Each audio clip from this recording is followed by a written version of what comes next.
మాచర్ల మండలం తాళ్ళపల్లి గ్రామానికి సంబంధించినటువంటి సచివాలయ సిబ్బంది ఆవుల వెంకటరామయ్య మరియు యేసురాజు మాట్లాడుకున్న వ్యాఖ్యలు ఈ రోజుకి మరి 15-20 రోజులు గడుస్తున్న రెవెన్యూ అధికారులకి గత వారం గ్రీవెన్స్లో అర్జీ ఇవ్వడం జరిగింది.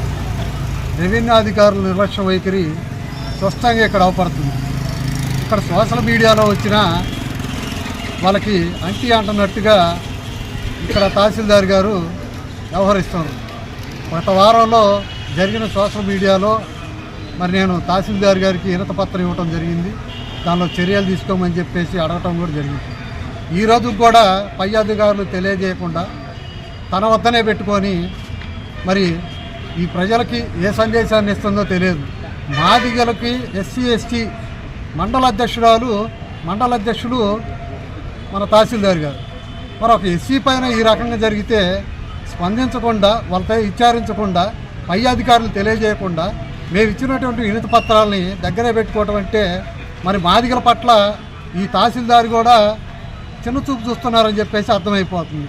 కాబట్టి ఈ విషయాన్ని స్పందించకుండా తహసీల్దార్ గారు కనుక వ్యవహరిస్తే వాళ్ళపైన చర్యలు తీసుకోకపోతే రేపు లేని ఎల్లుండి ఖచ్చితమైనటువంటి నిర్ణయం రిలే నిరాహార దీక్ష కానీ లేదా ధర్నాకు కానీ రాష్ట్ర రోడ్డుకు కానీ కూర్చోవటానికి మా ఎంఆర్టీఎస్ సీనియర్ నాయకులు మొత్తాన్ని కూడా పిలిపించి మాట్లాడటం జరిగింది.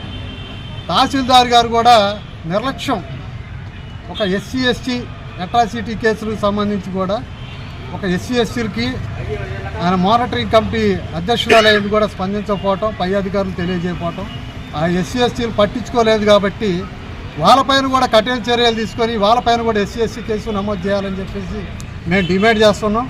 రేపు లేని ఎల్లుండి వాళ్ళపైన చర్యలు తీసుకోకపోయినా మేము మాత్రం రోడ్డెక్కి ధర్నా చేయడానికి మాత్రం నిర్ణయించుకున్నాం.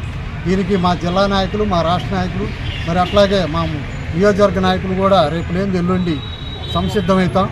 అధికారులు నిమ్మక నెరెత్తినట్టు వ్యవహరిస్తారు కాబట్టి మేము ఖచ్చితమైన నిర్ణయం తీసుకుంటూ ఈ సభాముఖం తెలియజేస్తూ జై మాదిగా జై జై మనకిష్టం.